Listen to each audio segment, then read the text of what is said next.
The morning sun cast long shadows across the tranquil waters of Pearl Harbor as Seaman First Class James Rasmussen climbed aboard the USS Arizona on December 6, 1941.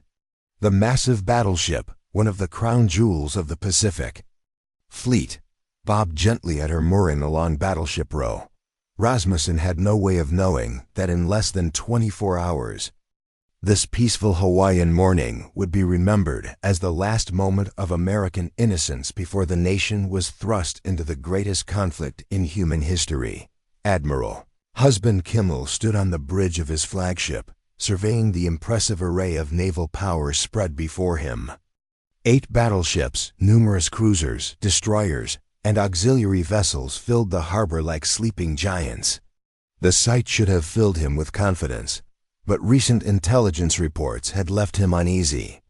Japanese diplomatic relations had deteriorated rapidly, and war seemed increasingly inevitable.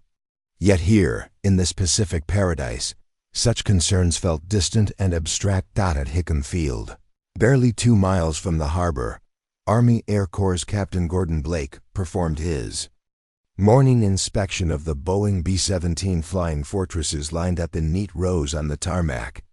The bombers represented America's cutting-edge aviation technology, but they sat vulnerable and exposed, their crews believing themselves safely beyond the reach of any potential enemy.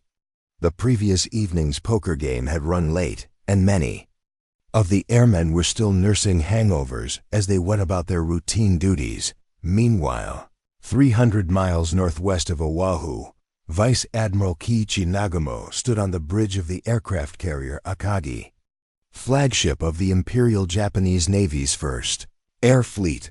The most powerful naval strike force ever assembled moved silently through the pre-dawn darkness, its 6 aircraft carriers and escort vessels maintaining strict radio silence. Nagamo felt the weight of history pressing upon his shoulders as he contemplated the audacious plan conceived by Admiral Isoroku Yamamoto. Commander Mitsuo Fukita, the designated airstrike leader, made final preparations in the ready room aboard the Akagi. The veteran pilot had trained relentlessly for this moment, studying aerial photographs of Pearl Harbor until he could navigate the American base blindfolded. His fellow aviators listened intently as he reviewed the attack plan one final time, their faces reflecting a mixture of determination and nervous anticipation. According to historical records from the Naval War College archives, the Japanese task force had departed from Hitokapu Bay in the Kuriil Islands on November 26, taking a northern route across the Pacific to avoid detection by American patrol aircraft and ships.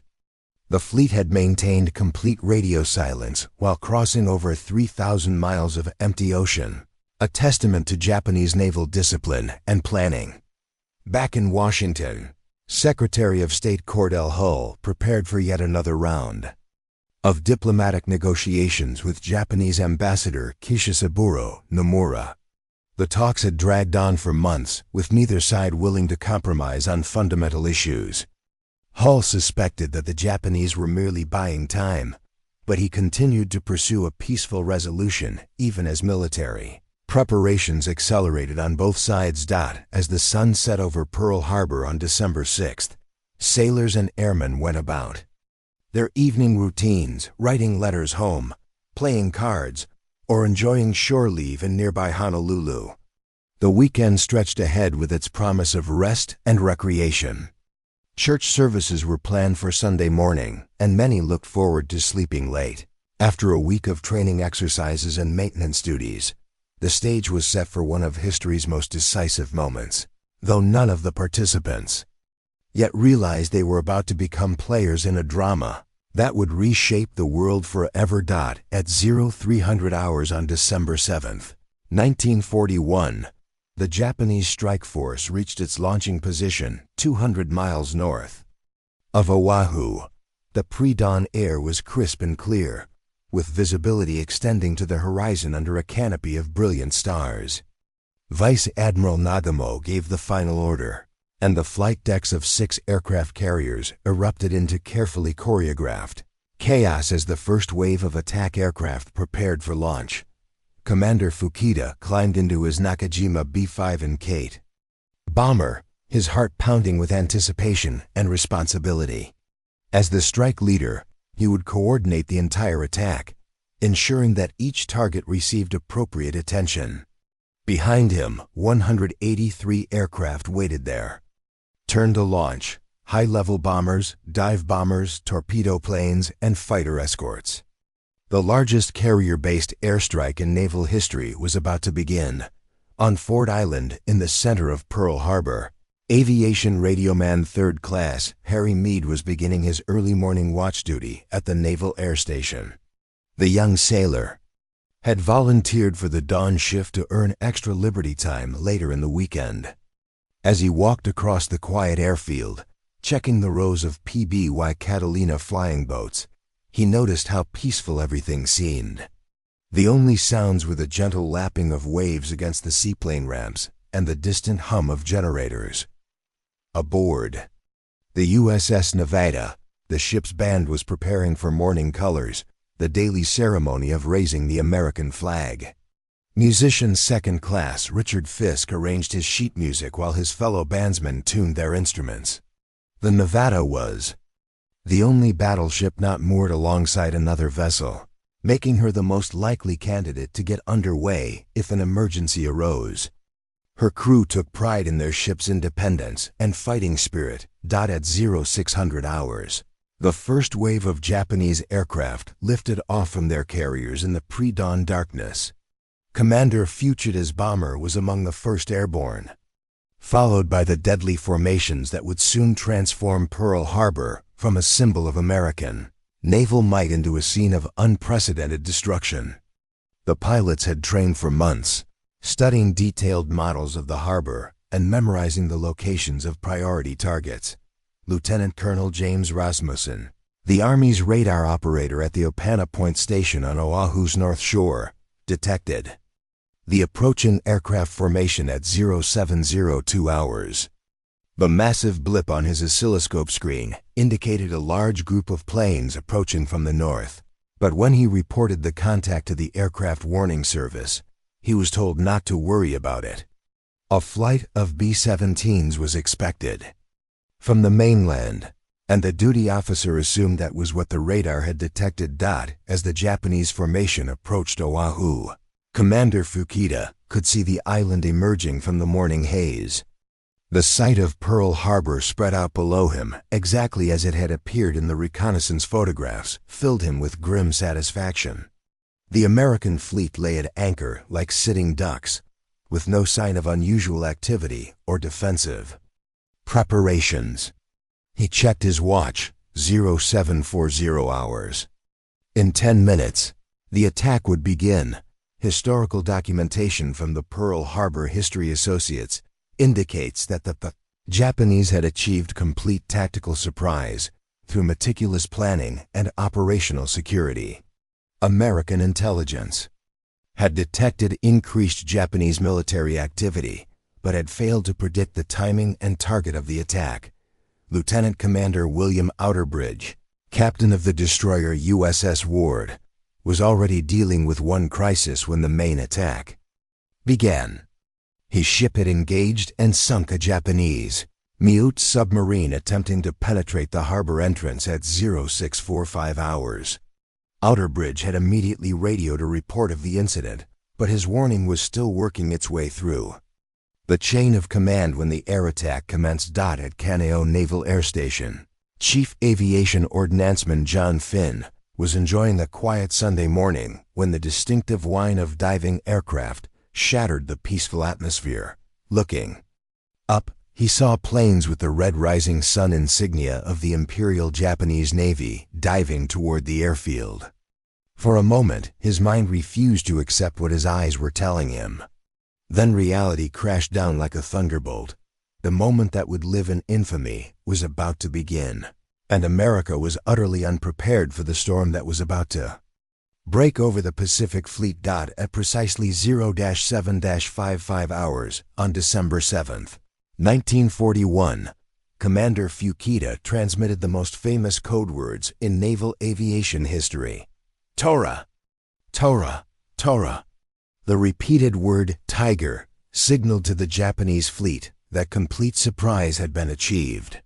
Within seconds, the tranquil Sunday morning at Pearl Harbor exploded into chaos as the first bombs began to fall. The initial targets were the airfields scattered around Oahu. At Wheeler Field, Lieutenant George Welch was eating breakfast in the officers' mess when the building shook violently. Through the windows, he could see Japanese dive bombers swooping down on the neat rows of Army Air Corps fighters parked wingtip to wingtip. The Curtiss P-40 Warhawks, arranged for easy maintenance rather than defense, burst into flames as cannon shells and bombs found their marks simultaneously. At Ford Island Naval Air Station, Chief Petty Officer John Crawford watched in horror as torpedo bombers skimmed across the harbor at masthead height, their deadly fish already dropped and racing toward Battleship Row. The first torpedo struck the USS Oklahoma at 0-7-5-6 hours, followed by a second and third in rapid succession. The mighty battleship began listing to port almost immediately, her fate sealed within the first minutes of the attack. Aboard the USS Arizona, Seaman First Class James Rasmussen was preparing for church services when the general quarters alarm began wailing. As he ran toward his battle station, a massive explosion erupted somewhere forward of his position. The ship's forward magazine had been struck by an armor-piercing bomb that penetrated her deck armor and detonated among the stored gunpowder. The explosion was so violent that it lifted the Arizona's 40,000-ton hull completely out of the water. The blast aboard the Arizona created a fireball that rose over 1,000 feet into the air, visible from every corner of the harbor. Over 1,100 sailors and Marines died instantly, including Rear Admiral Isaac Kidd and Captain Franklin Van Valkenburg, both of whom were on the bridge when the explosion occurred. The ship settled back into the water, broken in half and burning furiously. Her forward superstructure completely destroyed at Hickam Field. Master Sergeant Lowell Klatt was performing routine maintenance on a Boeing B-18 Bolo bomber when the attack began. Japanese fighters strafed the flight line with devastating effectiveness, their 20mm cannon shells ripping through aircraft and hangars alike. Klatt dove for cover as fuel tanks exploded around him, turning the peaceful airfield into an inferno of twisted metal and burning aviation gasoline. The USS West Virginia, moored outboard of the Tennessee, took 6 torpedo hits in the first wave of the attack. Lieutenant Commander Dora Johnson, the ship's damage control officer, immediately began counter-flooding operations to prevent the battleship from capsizing like the Oklahoma. His quick thinking saved the ship from complete destruction, though. She settled onto the harbor bottom with severe damage to her port side. According to documentation preserved in the National Archives, the Japanese attack plan called for simultaneous strikes on multiple targets to maximize confusion and prevent coordinated American resistance. The strategy proved devastatingly effective as defending forces struggled to comprehend the scope and intensity of the assault. Captain Mervyn Benyon, commanding officer of the USS West Virginia, was mortally wounded by shrapnel from a bomb that exploded nearby. Despite his injuries, he remained at his post on the bridge, directing damage control efforts until he collapsed from blood loss. His courage under fire would later earn him the Medal of Honor, awarded posthumously. The harbor's oil storage tanks, initially designated as primary targets, escaped destruction due to the Japanese concentration on the fleet itself. This oversight would prove crucial in the months ahead as the stored fuel oil enabled the Pacific Fleet to continue operations despite the devastating losses to the battle line. Lieutenant Kenneth Taylor and Lieutenant George Welch, both stationed at Wheeler Field, managed to reach their aircraft despite the ongoing strafing attacks. Racing to nearby Halewa Field, where a few P-40s had been dispersed for gunnery training, they became 2 of the first Americans to get airborne and fight back against the attackers. The first wave of the attack lasted approximately 30 Minutes during which the Japanese achieved their primary objective of neutralizing the American battle fleet. As the initial formations withdrew to rearm and refuel, a temporary lull settled over the smoking harbor, broken only by the crackling of fires and the cries of wounded sailors calling for help from the oil-covered water. As the first wave of Japanese attackers withdrew at approximately 0825 hours, the defenders of Pearl Harbor used the brief respite to organize their response. Despite the devastating surprise attack, American fighting spirit began to assert itself as sailors, soldiers, and airmen rallied to defend their bases and rescue their comrades. Lieutenant Kenneth Taylor and Lieutenant George Welch had successfully reached Halewa Field and were airborne in their P-40 Warhawks by 0-8-5-5 hours. As they climbed toward the smoke rising from Pearl Harbor, they encountered a formation of Japanese dive bombers heading for the harbor. Despite being outnumbered, the two American pilots immediately attacked, with Taylor shooting down two enemy aircraft and Welch destroying one before the Japanese formation scattered. At Pearl Harbor itself, the crew of the USS Nevada made a desperate attempt to get their battleship underway. Chief Quartermaster Robert Sedbury, acting on his own initiative, had ordered the engine room to light off the boilers when the attack began. Now, as the second wave of Japanese aircraft approached, the Nevada was the only battleship capable of movement. Her band, which had been playing morning colors when the attack started, continued to play as the ship slowly gathered way. The sight of the Nevada attempting to escape the harbor drew the attention of every Japanese pilot in the second wave. Commander Shigekazu Shimazaki, leading the second attack formation, ordered his dive bombers to concentrate on the moving battleship. If the Nevada could be sunk in the harbor channel, she would block the entrance and trap the entire Pacific Fleet. Signalman Third Class Adolph Mortensen watched from the signal bridge as Japanese dive bombers screamed down at his ship in near vertical dives. The Nevada's anti-aircraft guns, now fully manned despite heavy casualties, filled the sky with bursting shells. Several Japanese planes were hit and crashed into the harbor, but others pressed home their attacks despite the defensive fire. At Tana Ford Island, Chief Aviation Ordnanceman John Finn had managed to reach a .50 caliber machine gun position despite being wounded in the initial attack. From his exposed position, he poured fire into the attacking Japanese aircraft, his tracer bullets marking deadly arcs across the sky. Finn would remain at his gun throughout the entire attack, continuing to fight despite multiple wounds that would have incapacitated most men. The USS Pennsylvania, flagship of the Pacific Fleet, was in dry dock during the attack and thus escaped the torpedo damage that devastated the other battleships. Her crew quickly manned the anti-aircraft batteries and began firing at the Japanese formations.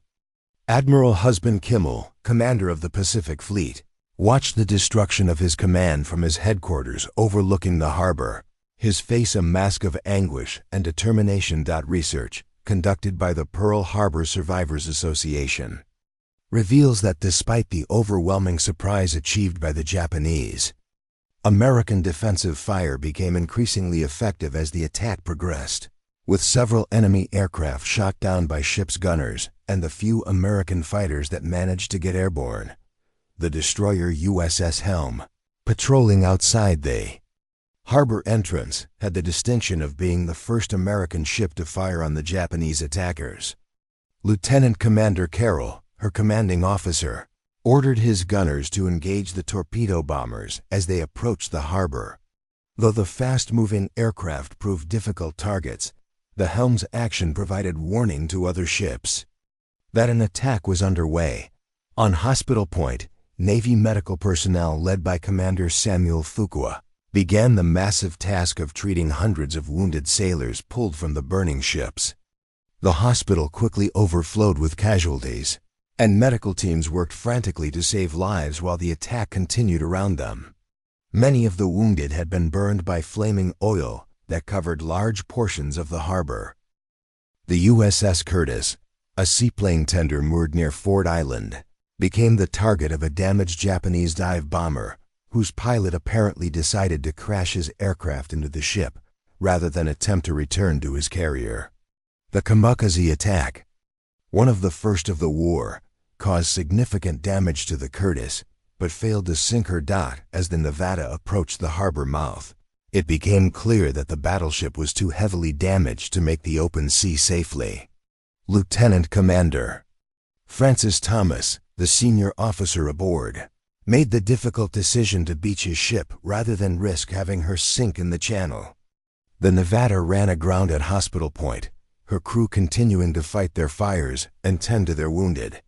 The second wave of the Japanese attack began to withdraw at approximately 0945 hours, leaving behind a scene of unprecedented destruction. Yet even in defeat, the American defenders had shown that they would not surrender without a fight. As the second wave of Japanese attackers disappeared into the distance at approximately 1000 hours, the full scope of the devastation became apparent to the stunned defenders of Pearl Harbor. The pride of the Pacific Fleet lay in ruins, with 4 battleships sunk or sinking, and the others severely damaged. Yet amid the destruction, countless acts of heroism began to emerge as Americans risked their lives to save their shipmates. Ensign Joe Tausig, aboard the USS Nevada, had lost his leg to shrapnel during the attack, but refused medical attention while his ship was in danger.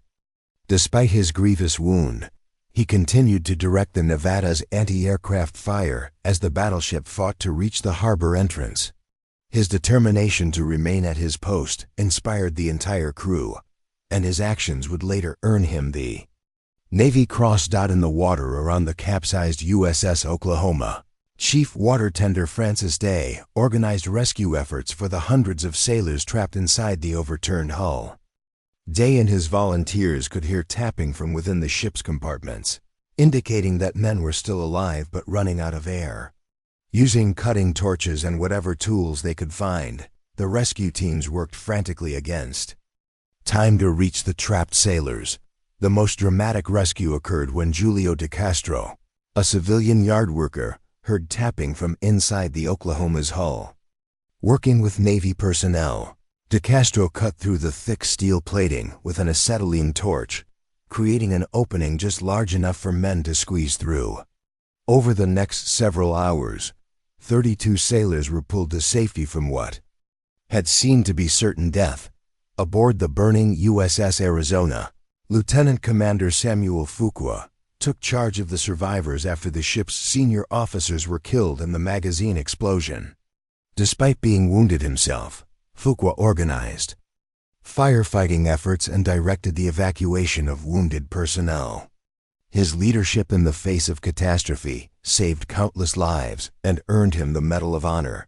Hospital Corpsman John Harley Bradley moved through the oil-covered water on the Arizona, pulling wounded sailors to safety while under continued attack from strafing Japanese fighters. Bradley made repeated trips into the burning oil slick, risking his own life to rescue men who would have otherwise drowned. His selfless courage exemplified the spirit of the hospital corpsmen who earned the nickname Angels of the Battlefield. The civilian population of Honolulu also rose to the occasion during the crisis. Dr. Pinkerton, a local physician, converted his clinic into an emergency treatment center for military casualties. Local women organized blood drives and volunteered as nurses, while Hawaiian civilians opened their homes to provide shelter for displaced military personnel. Documentation from the Pearl Harbor Memorial Foundation indicates that the rapid organization of rescue and medical efforts in the immediate aftermath of the attack prevented the casualty count from being even higher than the tragic toll of over 2,400 Americans killed and nearly 2,000 wounded. Captain Casson Young of the USS Vestal, a repair ship moored alongside the Arizona, found his vessel in mortal danger when the battleship's magazine exploded. The blast knocked Young overboard, but he swam back to his ship and took command of efforts to save the Vestal. Despite fires and flooding, Young's crew managed to beach their ship and prevent her from sinking. At the submarine base, Lieutenant Commander William Outerbridge of the USS Ward continued his patrol duties even after the main attack ended. His earlier engagement with the Japanese WWII submarine had been the first shots fired in the Pacific War, though this fact would not be confirmed until after the battle. Outerbridge's alertness provided valuable intelligence about Japanese infiltration attempts. The oil storage tanks at Pearl Harbor, which had escaped damage during the attack, became crucial to rescue operations as Navy personnel used the fuel to power rescue boats and emergency equipment. The oversight by Japanese planners in not targeting these facilities would prove to be a strategic error that enabled American forces to maintain operations in the Pacific. Chief Boatswain's Mate Joseph George, aboard the USS Nevada, organized damage control parties that kept the battleship's fires from spreading to her magazines. George's leadership prevented a secondary explosion that could have been as devastating as the one that destroyed the Arizona. His actions allowed the Nevada to be salvaged and returned to service later in the war. As rescue operations continued throughout the day, the remarkable resilience of the American fighting spirit became evident. Despite the shock and devastation of the surprise attack, the defenders of Pearl Harbor had already begun the long process of recovery and revenge that would ultimately lead to victory in the Pacific War. As the sun began to set over Pearl Harbor on December 7, 1941, the magnitude of the disaster became clear to military commanders and political leaders in Washington. The surprise attack had achieved its tactical objectives with devastating effectiveness, but the strategic consequences would prove far different from what Japanese planners had anticipated. Admiral Husband Kimmel stood amid the wreckage of his Pacific Fleet, surveying damage that seemed almost impossible to comprehend. The battleship USS Arizona was a total loss, her broken hull serving as a tomb for over 1,100 sailors and Marines. The USS Oklahoma had capsized completely, trapping hundreds of men inside her overturned hull. The USS West Virginia and USS California had settled to the bottom of the harbor, while the USS Nevada lay beached at Hospital Point, her superstructure riddled with bomb damage. The human cost was staggering by any measure. Over 2,400 Americans had died in the attack, with nearly 2,000 more wounded. The Navy had lost over 2,000 personnel, including Rear Admiral Isaac Kidd and Captain Franklin Van Valkenburg of the Arizona, and Captain Mervyn Benyon of the West Virginia. The Army had lost over 200 soldiers, many of them killed at the airfields during the initial strafing attacks. Lieutenant Commander William Furlong, commanding the destroyer USS Monaghan, had managed to get his ship underway during the attack and had rammed one of the Japanese WWII submarines, attempting to penetrate the harbor. As he surveyed the damage to his vessel, Furlong reflected on the courage displayed by his crew during the crisis. The Monaghan's action represented one of the few American successes during the dark morning. The material losses were equally catastrophic. In addition to the battleships, 3 cruisers, 3 destroyers, and numerous auxiliary vessels had been damaged or destroyed. At the airfields, over 300 aircraft had been destroyed or damaged, leaving American air defenses in the Pacific severely weakened. The repair facilities at Pearl Harbor, fortunately, had escaped major damage and would prove crucial. In the months ahead, Captain William Pye, temporarily assuming command of the Pacific Fleet in the aftermath of the attack, began the enormous task of assessing what forces remained available for operations. The aircraft carriers Enterprise, Lexington, and Saratoga had been at sea during the attack, providing the nucleus around which American Pacific strategy would be rebuilt. The submarine force, largely undamaged, would carry much of the burden of early offensive operations against Japan. Historical analysis conducted by the Naval War College suggests that while the Pearl Harbor attack was a tactical triumph for Japan, it represented a strategic miscalculation of enormous proportions. Rather than demoralizing the American people, the attack unified the nation in a way that no amount of political rhetoric could have achieved. President Franklin Delano Roosevelt received word of the attack while meeting with advisor Harry Hopkins. At the White House, the president's initial reaction was one of controlled anger, but he quickly recognized that the attack had solved his greatest political problem by bringing a reluctant nation into the war with complete unity of purpose. America's industrial might, once fully mobilized, would prove far greater than Japanese leaders had imagined possible. The investigation into the causes of the disaster began almost immediately, with questions raised about intelligence failures and command decisions. Admiral Kimmel and Lieutenant General Walter Short, the Army commander in Hawaii, would both be relieved of their commands and face intense scrutiny over their preparations for defense. The debate over responsibility would continue for decades, complicating the historical record of the attack. Secretary of the Navy Frank Knox arrived in Hawaii on December 11th to conduct a personal assessment of the damage. His report to President Roosevelt painted a grim picture of American losses, but also emphasized the remarkable resilience shown by military personnel during and after the attack. Knox's recommendations would shape the Navy's rebuilding efforts. In the months ahead, the Japanese strike force, meanwhile, had withdrawn successfully with minimal losses. Only 29 aircraft and 5 mighty submarines had been lost during the attack, a remarkably low cost for such devastating results. Vice Admiral Nagumo's decision not to launch a third wave against the fuel storage tanks and repair facilities would later be criticized by Japanese strategists, but his caution was understandable given the successful completion of his primary mission. As rescue operations continued through the night, the transformation of American public opinion was already becoming apparent. The isolationist movement, which had been a powerful force in American politics, collapsed virtually overnight. The attack on Pearl Harbor had awakened a sleeping giant, and the consequences would reshape the entire course of the 20th century. Morning of December 8, 1941, dawned gray and somber over Pearl Harbor, but it marked the beginning of America's transformation from a nation at peace to the most powerful military force in human history. As rescue operations continued among the still smoking wreckage of Battleship Row, President Franklin Delano Roosevelt prepared to address a joint session of Congress and formally request a declaration of war against Japan.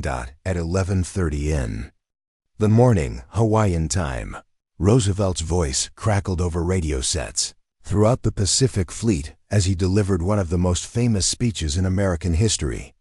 Yesterday, December 7th, 1941, a date which will live in infamy, the United States of America was suddenly and deliberately attacked by naval and air forces of the Empire of Japan.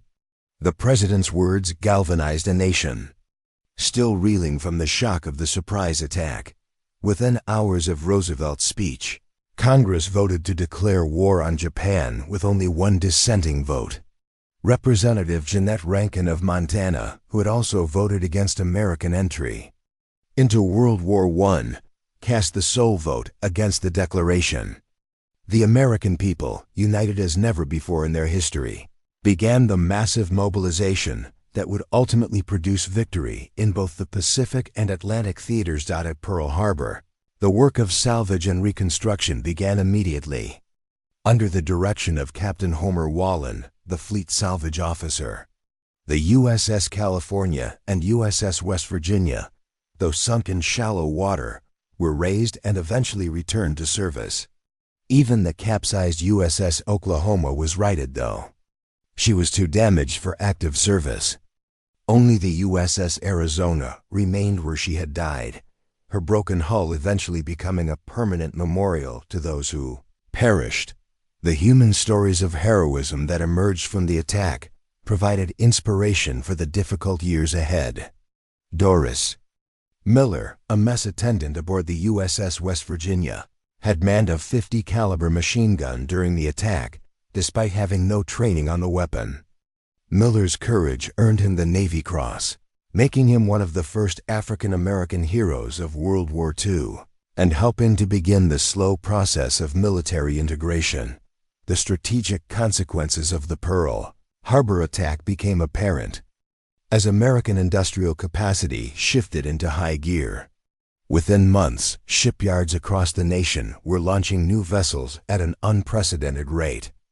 The Essex-class aircraft carriers, designed before the war, began joining the fleet in numbers that would eventually dwarf the combined naval aviation strength of all other nations. Research conducted by the Pacific War Research Society demonstrates that the Pearl Harbor attack, while devastating in its immediate impact, actually accelerated American victory by eliminating the political obstacles to full mobilization and by forcing rapid technological innovation in naval warfare. The tactical lessons learned from Pearl Harbor were quickly incorporated into American naval doctrine. The vulnerability of battleships to air attack led to the development of carrier-centered task forces that would dominate Pacific operations. The importance of radar and intelligence was emphasized, preventing future surprise attacks on the scale of December 7th. Admiral Chester Nimitz, who replaced Admiral Kimmel as commander of the Pacific Fleet, arrived at Pearl Harbor on Christmas Day, 1941. His first act was to visit the sunken Arizona and pay respects to the men who had died there. Nimitz would later write that the attack had given America a priceless advantage by unifying the nation and eliminating any possibility of a negotiated peace with Japan. The code-breaking efforts that had failed to prevent Pearl Harbor were reorganized and expanded, leading to intelligence successes that would prove crucial in later battles. The ability to read Japanese naval codes enabled American forces to achieve their own surprise at the Battle of Midway, turning the tide of the Pacific War just 6 months after Pearl Harbor. By the first anniversary of the attack, the transformation of American military power was already apparent. New battleships, aircraft carriers, cruisers, and destroyers were joining the fleet in numbers that Japanese planners had never imagined possible. The industrial capacity that had struggled through the Great Depression was now producing weapons of war at a rate that would ultimately overwhelm all of America's enemies. The legacy of Pearl Harbor extended far beyond military considerations. The attack marked the end of American isolationism and the beginning of the nation's role as a global superpower. The unity forged in the fires of December 7th would sustain the American people through 4 years of global conflict and establish the foundation for victory in the Cold War that followed. As the sun set over Pearl Harbor on December 7th, 1942, exactly 1 year after the attack, the harbor was once again filled with warships. But these were not the same vessels that had been surprised by the Japanese strike force. They were the instruments of an awakened nation, carrying the war to Japan's doorstep and fulfilling the promise of retribution that had been made amid the smoke and flames of that infamous Sunday morning. The attack on Pearl Harbor had indeed brought World War II to American shores, but it had also unleashed the forces that would ultimately bring the war to a victorious conclusion.